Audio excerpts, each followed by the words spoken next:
college, going into the real world, yeah, and moving around a lot and having cannabis and weed be illegal, it wasn't like I could find a hookup anymore. And so I really hadn't smoked in, yeah, probably 20 years until it was legal here in Massachusetts. And that's when I said, I'm going to actually try this. And so that was going into a dispensary for the first time and looking at the menu. And in my memory of that first experience, I don't know, there was like 30 different strains. It probably wasn't. There was probably like 10. Whatever it was still incredibly overwhelming, especially when you're sitting there saying, okay, I just want something to help me go to sleep, something to help me unwind at the end of the day, but I don't want something that's going to put me on the floor. I wanted something that was a much more lower dose and much more manageable for me to kind of work my way back in. And the concept of dosing was something that was really concerning to me that first time, because I did understand that cannabis had changed a lot, but my understanding was that it had become a lot stronger. We'll be back with more from the three Heirloom families after this quick break.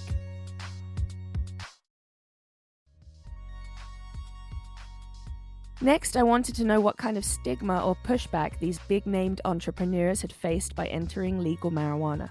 As a member of one of the country's most time-honored military families, I asked what kind of stigma, if any, Bob Patton had faced when he told the rest of his family and the world that they were going to grow weed.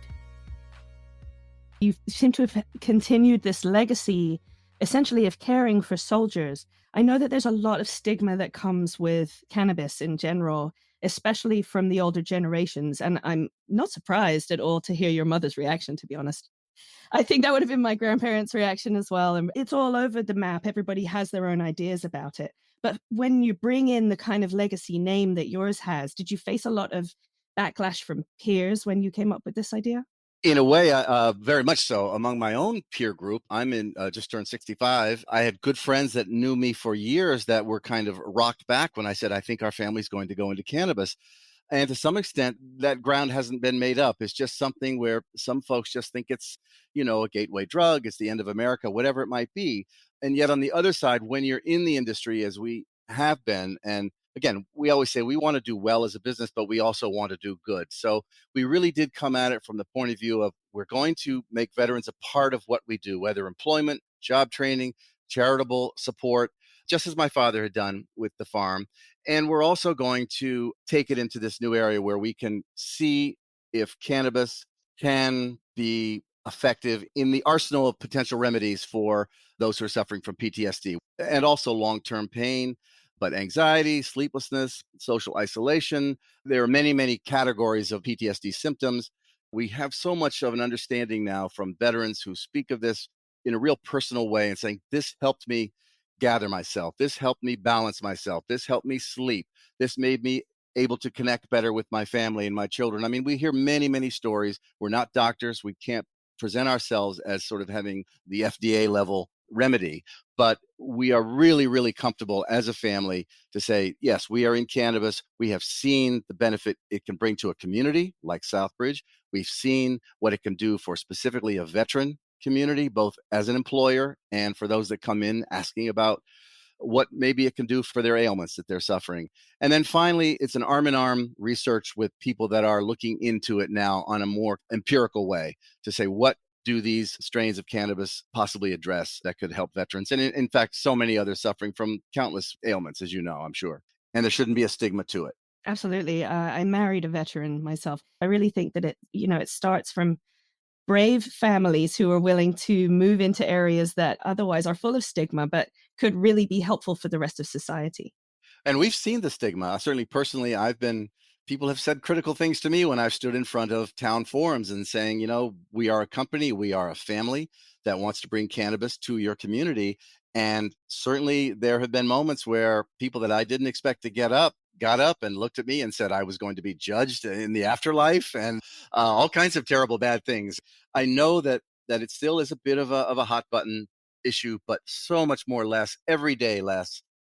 I also wanted to know how Phillippe and Ashlyn Cousteau had first gotten interested in cannabis and what, if any, backlash they had faced.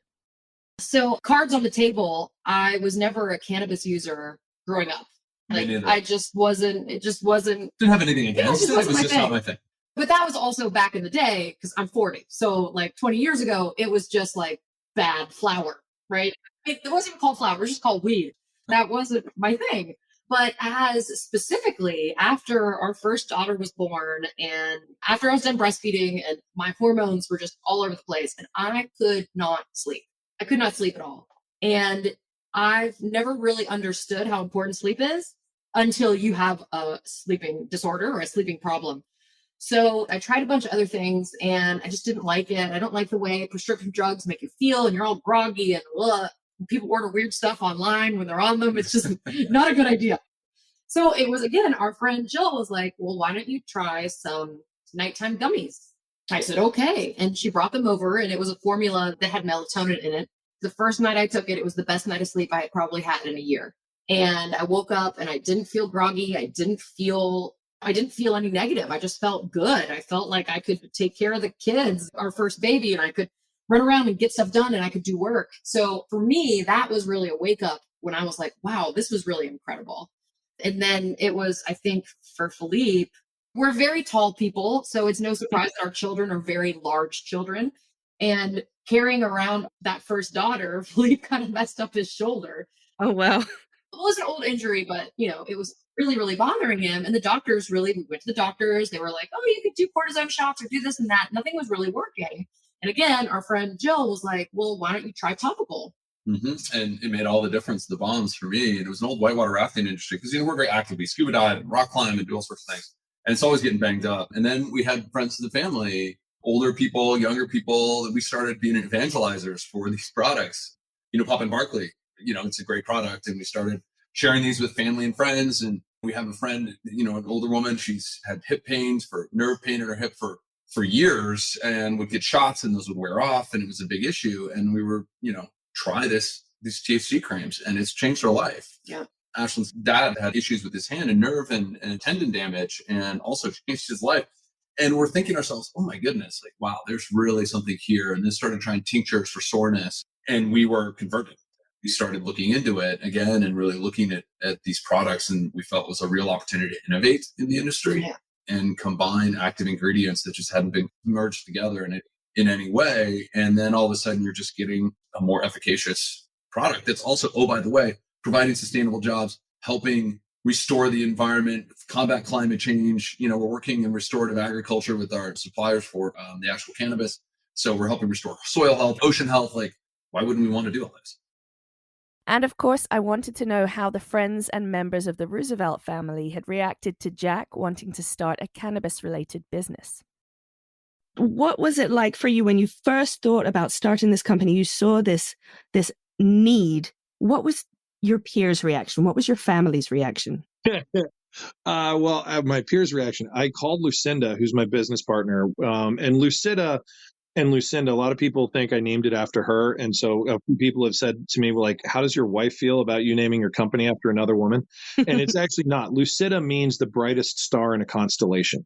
And Lucinda and I had been working together for a couple of years. And so I left the dispensary. I'm sitting outside in the car and I'm saying to myself, if this was my experience and I am who I am, and I'm not easily intimidated, and I walked in there thinking I had this expertise and it was going to be really easy. And I figured that buying cannabis was, buying weed was buying weed, right? I said to myself, so if this was my experience, what's it going to be like for everybody else? And I called Lou and I said, we're doing a cannabis business. And she's like, I can't repeat exactly what she said because you're going to have to bleep it out. But basically, she's like, no, like, you're insane. We don't know anything about cannabis. We don't know anything about weed. And I said, that's the point. We don't. We are the consumer. If this is the problem that we have and we can solve this for ourselves and we can solve this for this, what I perceived at the time in the back of my head was, my gut was that there was a huge market of canna curious sitting on the sidelines. And so we did some, informal research amongst friends and family and peers, et cetera. And almost to a person, that's where the kernel for the concept of doing this based on experience came from, because almost to a person, when we talked to everybody, a small group of people said, cannabis, weed, not for me, not at all, not going there. Another small group said, dude, I got my hookup. Joe shows up on Friday and I'm good to go. And I was like, okay, great. So you're good.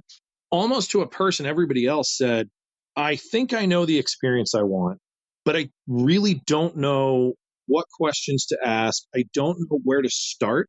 And the concept of walking into a dispensary, walking into a retailer is pretty intimidating, especially for women. So the women were more open about the fact that it was very intimidating. Guys came around a little bit. And so, but basically everybody said the same thing. They knew the experience they wanted. They thought they did. They just didn't know how to get started. They didn't know what questions to ask. And they didn't want to walk in and talk to somebody. And it was all of the barriers to entry, pretty much like 98% of them were perception driven. It was definitely a perception of who they were going to talk to. Didn't matter how knowledgeable they were. My mother is an example of that. It doesn't matter if she was going to walk into a place, and it didn't matter whether they were going to look like a Goldman Sachs banker or not. She just had this perception of who she was going to talk to. So she was never going to walk in that door. Now, if she was at someone's house and she was talking to a friend and they said, "Oh, here, try this. This is how it makes me feel," she was totally open to that. But she would never walk into a dispensary. It's still about the stigma of weed, right? It's all about the stigma of weed. And it is all about how we in the industry talk to the consumer and talk about this on the outside. When folks like you put their name behind this industry and say, this is legitimate, this is real, we want to do better with this can help people, it just helps that stigma, I think, just a little bit sort of break down. I hope so. I really hope that it helps kind of break down the stigma of this, because the stigma, like I said, stigma is the biggest problem that we have to overcome. And if we can get a few people that are kind of quote unquote on the mainstream, but to me, it's not just mainstream. It's about looking at what is the largest market that from a consumer standpoint that we're going to be able to serve. And if we can get people to pay attention to this and realize that this is, it's not just, what it was. This isn't Nancy Reagan, saying this is your brain and this is your brain on drugs, which I think is just some of the worst PR or just the worst misconception and lying that could have been put out there. There is a fundamental difference between what we're talking about with cannabis and meth. And so you can't link them together, and they should not have ever been linked as Schedule 1 together, ever. And so I think if we can open up that conversation, which I think that conversation is over, everybody agrees with that. And it's really just a question of, what is the role that cannabis is going to play in society? And I think it's really a question of having the conversation with people about what is the role that cannabis is going to play in your life. And those are the questions that people are asking today.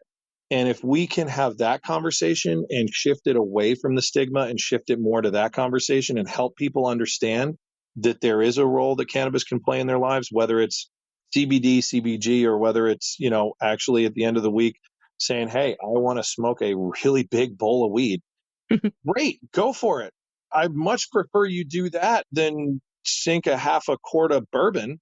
Right. It's healthier for you, and B, you're not going to wake up with the same kind of hangover the next day. So I think it's around shaping that conversation that people have of what is the role that cannabis can play in their lives, not the question of going back and trying to change those stigma. I think we've got to move forward. And that's really the point of Lucida Club, is trying to move forward and trying to change the conversation. Finally, I wanted to know what these three famed patriarchs might think of their family's foray into a brand new industry that's centered around such a controversial plant as cannabis. So I asked Bob Patton whether he thought his ancestors might even be proud of their grandkids for breaching this new frontier in the name of veterans' health. I'm often asked, what would your father, or even more sort of a reach, what would your grandfather think of cannabis and the Patton family? And first of all, we have to say my grandfather, George S. Patton Jr., died in 1945. So that's 3/4 of a century ago. Would he have even had any concept of cannabis? Well, probably, of course not. But he placed the care of soldiers and the care of veterans at the top of his concerns. And I think if he were to see his descendants, namely me and my family, and what we're doing and how we've prioritized to try to do well as a company and to try to do good also, I think he would appreciate that. And I know my father would. My father, again, would have said cannabis, well, that's illegal, you can't do that. But again, he lived in a different era. But to circle back to what we have in common, it was employ vets, take care of vets, honor vets, make them a part of your company, not for a pity hire, but because they're the best. I mean, they just have such a understanding of collaboration and leadership